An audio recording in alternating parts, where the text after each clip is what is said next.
رسول کائنات نے فرمایا، رب کریم فرماتا ہے جب میرا بندہ ہاتھ اٹھاتا ہے نا تو مجھے حیا آتی ہے کہ میں خالی کیسے لوٹا دوں اس کے۔ اتنے بڑے بادشاہ کی بارگاہ میں، او بھائی لوگوں سے عزتیں تلاش کرتے ہو تو وہ کیا تمہیں عزت دیں گے؟ وہ تو کل اچھا کہتے ہیں پرسوں برا کہنے لگ جاتے ہیں۔ صحابہ نے عرض کیا یا رسول اللہ صلی اللہ تعالی وسلم ہمارا رب کہاں ہے؟ ہمارا نا اپنے رب کو دیکھنے کو جی چاہتا ہے۔ جب صحابہ نے یہ عرض کیا تو اللہ نے قرآن مجید نازل کیا، فرمایا وَإِذَا سَأَلَكَ عِبَادِي عَنِّي فَإِنِّي قَرِيبٌ۔ محبوب جب میرے بندے آپ کی بارگاہ میں آ کے میرے بارے میں پوچھیں نا تو ان سے کہہ دینا میں ان کے قریب ہی ہوں، قریب ہی ہوں۔ دلیل کیا ہے؟ بھائی اذا دان، یہ جب بھی مجھ سے دعا مانگیں گے میں ان کی دعاؤں کو قبول فرماؤں گا، میں ان کے قریب ہوں، میں ان کے قریب ہوں۔ یہ جب بھی دعا مانگیں گے نا میں قبول کروں گا، میں ان کے قریب ہوں۔ اللہ تبارک و تعالیٰ کے بندے اللہ سے محبت کرتے، رب کی بارگاہ میں جھکتے، اس کو اپنے دکھ سناتے، اس کے پیارے محبوب صلی اللہ تعالی علیہ وسلم کا وسیلہ لے کے اس کے حضور حاضر ہو جاتے۔ جب آپ کی توجہ اللہ کی جانب، میرے نبی پاک صلی اللہ تعالی علیہ وسلم نے فرمایا ہر چیز اپنے رب سے مانگ، ہر چیز مانگ، ہر چیز مانگ۔ یا رسول اللہ کیا کچھ؟ میرے محبوب نے فرمایا تیرے گھر میں نمک بھی ختم ہو جائے تو وہ بھی اپنے رب سے مانگا کر، تو مانگنا وہ تجھے دے گا، تو اس کی بارگاہ میں کشکول طلب دراز تو کرنا۔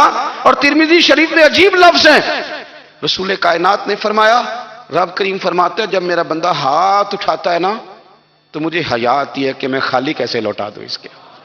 اتنے بڑے بادشاہ کی بارگاہ میں، او بھائی لوگوں سے عزتیں تلاش کرتے ہو تو وہ کیا تمہیں عزت دیں گے؟ وہ تو کل اچھا کہتے ہیں پرسوں برا کہنے لگ جاتے ہیں۔ لوگوں کے سامنے گڈ بک میں آنا چاہو گے تو وہ تو سویرے تمہارے بارے میں کچھ کہیں گے، شام کچھ اور کہیں گے۔ اپنی روحانی زندگی آباد کریں، اپنے مسلح کو وقت دیں، اور دنیا سے چھپ کر اس موبائل کو بند کر کے اور اپنے آپ سے بھی چھپ کے اور تنہا ہو کے چھپا کے سارا کچھ اپنے آنسو اپنے رب کی بارگاہ میں پیش کریں، اس کے حضور حاضری دیں۔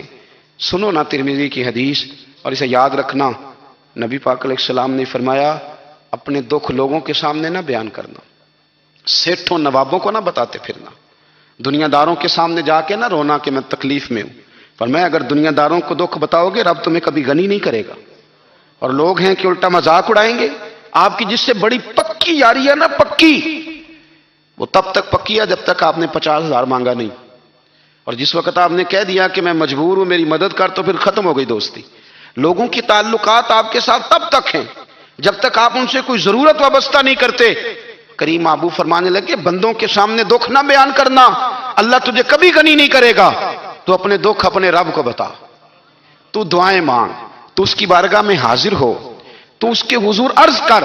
فرمایا اپنے دکھ اپنے رب کو بتا، وہ جلدی کرے یا دیر سے کرے تجھے ساری دنیا سے بے نیاز کر دے گا، تجھے کسی کا محتاج نہیں رہنے دے گا۔ اپنے مسلح کو، اپنی دعاؤں، ایک بزرگ فرماتے ہیں میں نے دعا مانگنے کا طریقہ اپنی بیوی سے سیکھا۔ دعا مانگنے کا طریقہ اپنی، سیکھنے والے تو اپنے بچوں سے بھی سیکھ لیتے ہیں، سیکھنے والے تو ہر ایک سے سیکھتے ہیں۔ وہ کہتے ہیں میں نے دعا مانگنے کا سلیقہ اپنی بیوی سے سیکھا ہے۔ حضرت وہ کس طرح؟ فرمانے لگے میری بیوی نے نا مجھے کوئی کام بتایا، کچھ پیسوں کی ضرورت کے لیے کہا، تو میں نے اسے کہا کہ بھئی ابھی میرے پاس نہیں ہے، کچھ دنوں میں آتے ہیں تو میں دے دوں گا۔ عورتوں کی عادت ہوتی ہے وہ بار بار یاد کراتی ہیں، 2-4 دنوں کے بعد پھر اس نے کہا حضرت وہ میں نے کہا تھا کچھ پیسے، میں نے اسے کہا کہ ابھی میرے پاس نہیں ہے، کچھ دنوں میں ملتے ہیں تو میں تمہیں دے دوں گا۔ اس نے کچھ دنوں کے بعد پھر کہا حضور وہ میں نے کچھ پیسے کہے تھے۔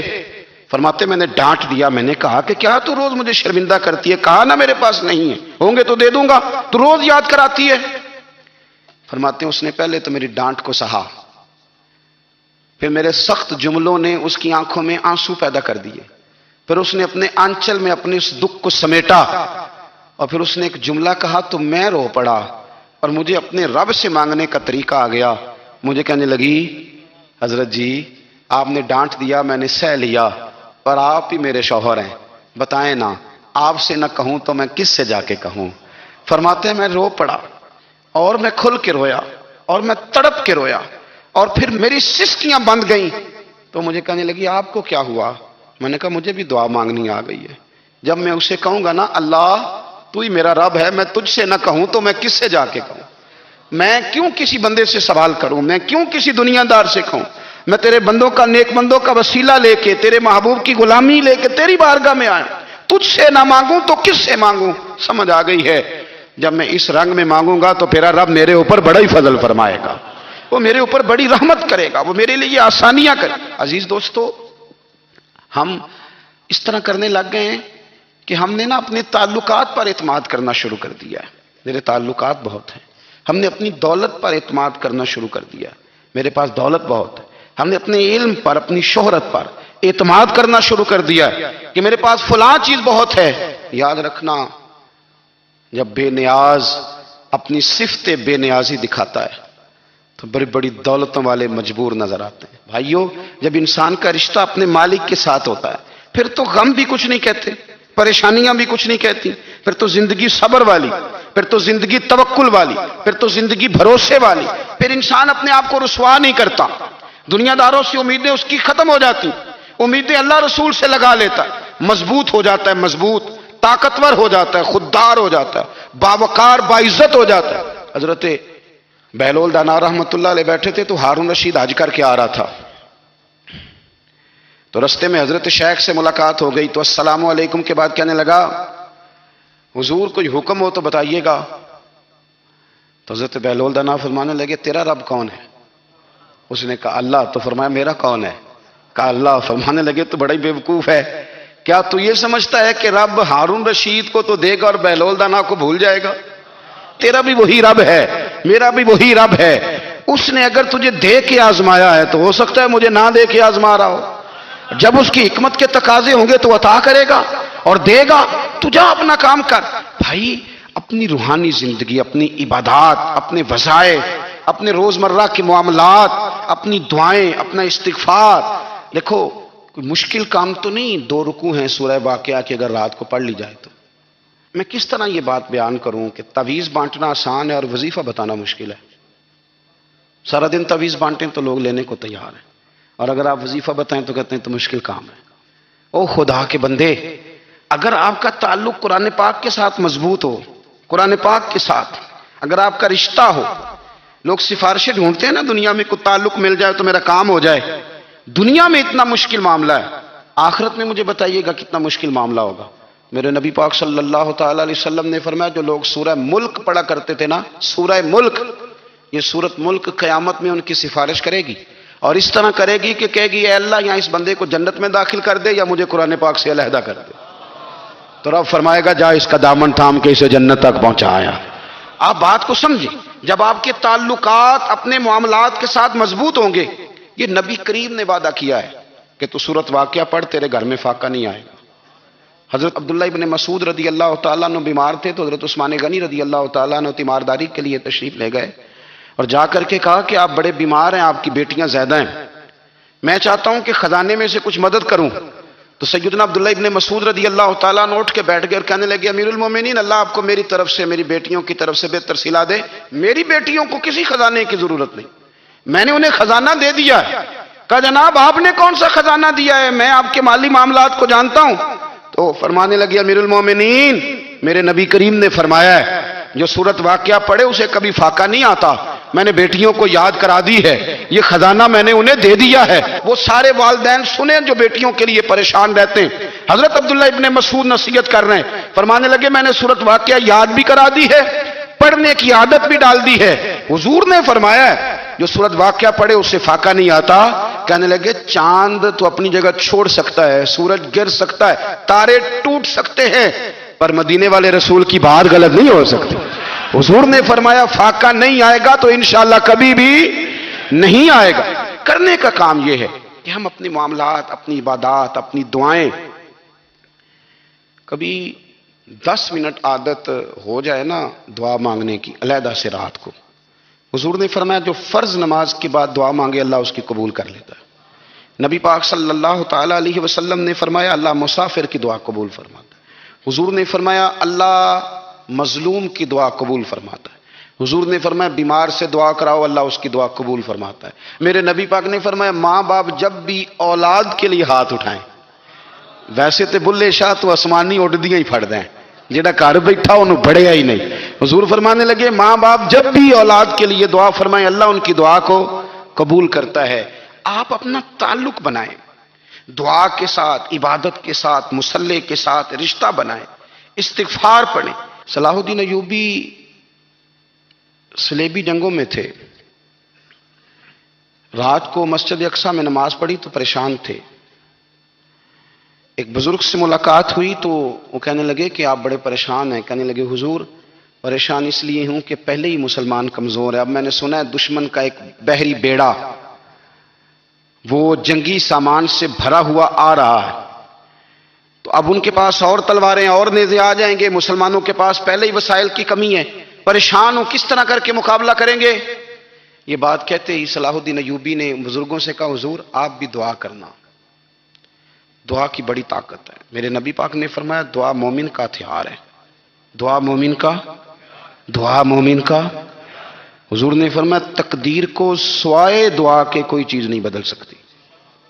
دعا مومن کا ہتھیار ہے، یہ کافر کے پاس کوئی نہیں، یہ ہتھیار ہے مومن کا. اللہ کرے آپ کو سمجھ آئے. پھر سنیں کئی بار کہہ چکا ہوں یہ ہتھیار ہے. کافر کے مقابلے میں جو تیرے پاس سب سے بڑا ہتھیار ہے وہ دعا ہے. دعائیں کرانی چھوڑ دی، کرنی چھوڑ دی، لینی چھوڑ دی. حضرت سیدنا انس بن مالک رضی اللہ تعالیٰ عنہ فرمایا کرتے تھے میں نے وہ رنگ دیکھا ہے جب حضور دعا مانگتے تھے اور حضور کی مقدس آنکھوں میں آنسو بھی ساتھ ہی بہا کرتے تھے. میں نے وہ انداز دیکھا ہے. تو صلاح الدین ایوبی بزرگ سے کہنے لگے آپ بھی دعا کیجیے، اور خود رونے لگے اور سر سجدے میں رکھ کے رونے لگے اور عشاء سے لے کر فجر تک روئے، خوب روئے. صبح وہ بزرگ آئے تو صلاح الدین ایوبی کا خوبصورت اور ہنستا ہوا چہرہ دیکھا. کہنے لگے آپ بڑے خوش ہیں، رات تو میں نے بڑے روتے ہوئے دیکھا تھا. تو کہنے لگے حضور وہ جو بحری بیڑا آ رہا تھا نا وہ پانی میں ڈوب گیا ہے، اب وہ نہیں آ رہا، ابھی خبر آئی ہے تو میں بڑا خوش ہوں. حضور کہنے لگے اٹھ سینے سے لگ، اور سونے کے بعد وہ بحری بیڑا پانی میں نہیں ڈوبا، وہ تیرے آنسوؤں میں ڈوب گیا ہے. وہ جو تو رات رویا ہے نا رب کریم کی بارگاہ میں تو وہ ڈوب گیا ہے. بھائی اپنا مصلی کا، عبادت کا، وظائف کا، اللہ اللہ کا سلسلہ اس کو مضبوط کرے، اپنی دعاؤں کے تعلق کو مضبوط کرے. دعائیں بڑے انقلاب برپا کر دیتی ہیں. ہم تھوڑے تھوڑے نا جب سے خشک ہوئے ہیں نا، خشک، اور میری تو جماعت ہی صوفیاء کی جماعت تھی. ہم تو داتا علی اجمیری کی جماعت سے، ہم تو خواجہ اجمیری کی جماعت سے، ہم تو شیخ احمد فاروق سرہندی کی جماعت سے، ہم تو صوفیاء کی جماعت. ہماری جماعت نے بھی وہ تعلق جو ہمارے بزرگوں نے بنایا. بزرگ اللہ کے قریب کیسے جاتا ہے؟ تو ہمارے یہاں نا بہت سارے لوگ کہتے ہیں جی نظر ہو گئی تو کام ہو گیا. بھائی جو بخاری مسلم میں طریقہ ہے نا اللہ کا قرب پانے کا وہ تو نفل ہے. نبی کریم علیہ الصلوۃ والسلام نے فرمایا بندہ نفلوں کے ذریعے رب کے قریب جاتا ہے، اور اتنا قریب جاتا ہے کہ پھر اللہ اس کی زبان بن جاتا ہے، اللہ اس کی آنکھیں بن جاتا ہے، کان بن جاتا ہے، ہاتھ اور پیر بن جاتا ہے. تو یہ تو عبادت ہے، یہ تو اللہ کی بارگاہ کی حاضری ہے جو آپ کو اللہ کے قریب کرے گی. تو اپنے نماز کو اہمیت دے کے ادا کریں، نمازیں موبائل بند کر کے ادا کریں. لیکن نا کچھ لوگ کہتے ہیں مجھے ٹائم نہیں ملتا نماز کا، تو میں کہتا ہوں یہ آپ نے بڑی جرت کی بات کی ہے. مجھے کو میرا پیر بھائی کہہ دینا میرے پاس ٹائم نہیں آپ کو ملنے کا، تو میں کہتا ہوں آج کے بعد آنا ہی نہ. تو کیا سمجھتا ہے تو وہ بڑا آدمی ہے، تیرے پاس ٹائم نہیں ہے اور ہمیں ملنے کا ٹائم، موج کر. تو آپ نے اللہ رسول کو کہہ دیا ٹائم نہیں. اور عجیب فلسفہ ہے نا، کہا جائے نماز پڑھنے آؤ تو کہتے ہیں کپڑے ٹھیک نہیں، اور کہا جائے کہ آؤ ذرا دعوت پہ چلیں تو کہتے ہیں 1 منٹ ٹھہر میں کپڑے بدل کے آیا. نماز کے لیے کہا تو کہتا ٹھیک نہیں، دعوت کے لیے کہا تو کہتا میں ذرا تیاری کر لوں، یوں جانا مناسب نہیں. یہ معاملہ ٹھیک نہیں. رب تو فرماتا ہے کہ جب تم مسجد میں آ تو زینت اختیار کر کے آ، خوب ذوق سے دعا مانگے، خوب شوق سے نماز پڑھیں. تو جنید بغدادی رحمت اللہ تعالی علیہ وہ دریا کنارے کھڑے تھے تو آپ دریا کے اندر پیر رکھا آگے جانے کے لیے. یہ اعلیٰ حضرت نے لکھا ہے واقعہ ملفوظات شریف میں. دریا پار کرنے کے لیے پیر رکھا تو ایک شخص کہنے لگا حضور مجھے بھی ساتھ لے لیں. آپ نے فرمایا میں دریا پار کروں گا تو اس طرح کرنا میرا کرتا پکڑ لے اور یا جنید کہنا شروع کر دے. یا جنید یا جنید. اس پہ فتویٰ بھی لگ جاتا ہے پر کیا کرے، اب مسئلہ تو صحیح ہے نا. تو پیر میرا پیچھے سے کرتا پکڑ لے اور یا جنید کہہ. وہ کہتا ہے پیر رکھا نا حضرت نے پانی میں تو میں بھی پیچھے. تو حضرت جنید بغدادی کیا کہتے ہیں یا رحمان یا اللہ، یا رحمان یا اللہ. وہ خود یہ پڑھ رہے ہیں اور مجھے لگایا یا جنید پہ. کہتے ہیں دریا میں وہ بھی چلنے لگے تو میں بھی، یوں لگا جیسے پکے فرش پہ چل رہے ہیں. کہتے ہیں تھوڑا سا گزرا تو میں نے کہا بابا خود یا رحمان یا اللہ کہہ رہا ہے اور مجھے یا جنید پہ لگایا ہوا ہے، تو چلو میں بھی یا رحمان یا اللہ پڑھتا ہوں. کہتے ہیں میں نے یا رحمان یا اللہ کہا تو میں ڈوبنے لگ گیا، دریا میں ڈوبنے لگا. تو حضرت فرمانے لگے تجھے کہا نا یا جنید کہہ. کہتے پھر یا جنید کا تو پھر اوپر آ گیا. تھوڑا اور جا کے اب شیطان باز تو آتا نہیں، الذی یوسوس فی صدور الناس، یہ جاتا تو دل تک ہے نا، باز تو آتا نہیں. دن میں 36 دفعہ تو مشورہ دیتا ہے کہ سیدھی سیدھی نماز پڑھو، یہ کس چکر میں لگ گئے، روز تو تقریر کرتا ہے. کہتا پھر دل میں وسوسہ آیا تو پھر میں نے جا کے کہا کہ یہ مجھے خود یا رحمان یا اللہ اور میں یا جنید. پھر میں نے کہا یا رحمان یا اللہ تو پھر ڈوبنے لگا. کہتے ہیں بابے نے پکڑ کے نکالا، کہا چپ کر کے یا جنید کہہ اگر پار جانا ہے تو یا جنید کہہ. کہتے کنارہ آ گیا تو میرے دل میں خود ہی تھی، وسوسہ تھا کہ بابا تو یا رحمان یا اللہ کہے تو ترے، میں کہوں تو ڈوبے. میرے دل میں وسوسہ تھا. اللہ والے ادھار تو رکھتے ہی نہیں نا، جو بات دل میں آتی ہے وہ بیان پہلے کر دیتے ہیں. ادھار تو ہے ہی نہیں ان کے ہاں. وہ تو کہتے ہیں تجھے بولنے کی گنجائش ہی نہیں دیں گے، تیرے سوال دل میں ہوگا جواب ہماری زبان پہ ہوگا. یہ تو چکر ہی نہیں نا، بالکل کوئی کھاتا ہی نہیں. رب کریم کا بندہ تو بات ہی وہ کرتا ہے جو کو دل میں لے کے آتا ہے. فرماتے ہیں جیسے ہی میرے دل میں یہ وسوسہ تھا، حضرت جنید بغدادی رحمت اللہ تعالی علیہ باہر نکل گئے تو پلٹ کے میری طرف دیکھا اور مسکرا کے فرمانے لگے بیٹا جنید تک تو پہنچ لے، اللہ تو ابھی بڑی دور ہے. ابھی جنید تک تو پہنچ جا، ابھی تو جنید تک نہیں پہنچا، ابھی تو میرے تک تو پہنچ جا، اللہ تو ابھی بڑی دور ہے. تو ڈائریکٹ ہی وہاں تک جانے لگا ہے، شروع تو ہو ابھی. تو یہاں لوگ سیدھا آ کے کہتے ہیں زیارت کرنی ہے. مجھے ایک صاحب کہنے لگے جی میں نے ایک پیر صاحب کے بارے میں سنا ہے ان کی بیعت ہوتے ہی بندے کو نبی پاک کا دیدار ہو جاتا ہے. میں نے کہا ٹھہر جا ذرا، اس کو بھی کہہ بریک پہ پیر رکھے، بیعت کرتے ہی دیدار ہو جاتا ہے. یہ کوئی لوٹ سیل ہے؟ زندگی گزر جاتی ہے انسان کی، مر جاتا ہے، اور جس کو حضور کا دیدار ہو پھر بچ جائے، پھر قائم رہے، پھر اس کی زندگی نہ بدلے، پھر اس کا دنیا سے کوئی تعلق رہ جائے.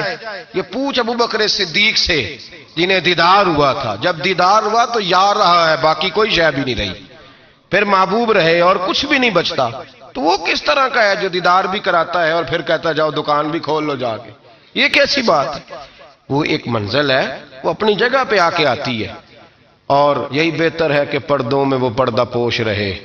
وہ اگر پردے اٹھا دے تو کسے ہوش رہے، پھر مشکل ہو جاتا ہے معاملہ، مشکل ہو جاتا ہے. تو بھائی یاد رکھیں، قربانی دینا سیکھیں، اثار کرنا سیکھیں اور صفر سے شروع کریں. زندگی میں ہم لینے کے چکر میں پڑ جاتے ہیں تو نقصان اٹھاتے ہیں. عقل کے گھوڑے کم دوڑائیں، محبت کے ساتھ عمل زیادہ کریں، دماغ کا استعمال کم کریں اور عمل زیادہ کریں، زیادہ عمل کریں. ورنہ شیطان تو نماز بھی نہیں پڑھنے دے گا. وہ تو کہے گا کہ جناب چلو ٹھیک ہے اللہ نے معاف ہی کر دینا ہے نا. وہ تو کچھ بھی نہیں کرنے دے گا. دماغ کا استعمال کم کریں اور عمل زیادہ کریں، جد و جہد زیادہ کریں، اظہار کریں، قربانی کریں. اپنی زندگی میں کریں، کسی کے لیے کچھ اظہار کریں، کسی کو کچھ دیں. یہ جو ہم اولاد کے لیے قربانی دیتے ہیں نا، تو یہ قربانی نہیں ہوتی، یہ لالچ ہوتا ہے، یہ سودا ہے. پتہ ہے آپ کو، یہ سودا ہے. ہم بچپن میں ان کی خدمت کریں گے، یہ بڑھاپے میں ہماری خدمت کریں گے. تو یہ تو تجارت ہے، یہ کوئی اصول نہیں. میرے بچے بڑے ہو گئے تو مجھے خیر صلی اللہ، یہ تجارت ہے بھائی، یہ تجارت ہے، یہ قربانی نہیں. تو تجارت ہے. یہ آپ جو کر رہے ہیں یہ تو کمیٹی ڈال رہے ہیں آپ، اور چونکہ نیت یہ ہوتی ہے خدمت کی تو پھر نصیب والوں کو خدمت ملتی ہے، قسمت والوں کو ملتی ہے. ورنہ بچے کہتے ہیں ابا جی ٹھیک ہے آپ نے ہماری خدمت کی تو سارے کرتے ہیں، آپ نے کو نوکی تھوڑی کی ہے. چھٹی آپ وہاں بیٹھیں، چائے ملے گی وقت پہ پہنچے گی، لیکن آپ مداخلت نہ کریں کسی چیز کے اندر، تجارت نہ کریں، اظہار کریں، قربانی کریں. ہمارے صوفیاء یہ کہتے ہیں اولاد سے بھی توقع نہ کرو خدمت کی، نہ توقع کرو. بس یہ کہو کہ میرا رب مجھے بڑھاپے. دیکھیں نا نبی پاک صلی اللہ علیہ وسلم نے دعا مانگی، اے اللہ ارذل العمر ہونے سے بچا، عمر کے اس حصے سے بچا جس میں دوسروں پر انسان بوجھ بن جاتا ہے. دعا مانگی. تو یہ لالچ بھی نہ کبھی زندگی میں رکھیں کہ میری فلاں آدمی خدمت کرے گا. یہ لالچ بھی برا ہے، اس پر بھی توجہ نہ کریں. اپنی دنیا آپ پیدا کر اگر زندوں میں ہے، سر آدم ہے ضمیر کن فکاں ہے زندگی، یاد رکھیں۔ ہوش آنے سے لے کر اپنا یہ ذہن بنا لیں کہ میں آج سے اپنے آپ کو خود چلاؤں گا، میں سایہ دوں گا، بھکاری مان کے کبھی کسی سے سہارا مانگوں گا نہیں، سہارا دیں، کسی کے لیے قربانی دیں، اظہار کریں، جد و جہد کریں۔ جو چیز آپ کے بس میں ہے وہ تو ہے، جو بس میں نہیں اس میں بھی کوشش کرنے کی آپ کوشش کریں، تگ و دو کریں، قربانی سے انسان سنور جاتا ہے، بن جاتا ہے۔ اللہ تبارک و تعالی ہمیں سنورنے اور بن جانے کی توفیق عطا فرمائے۔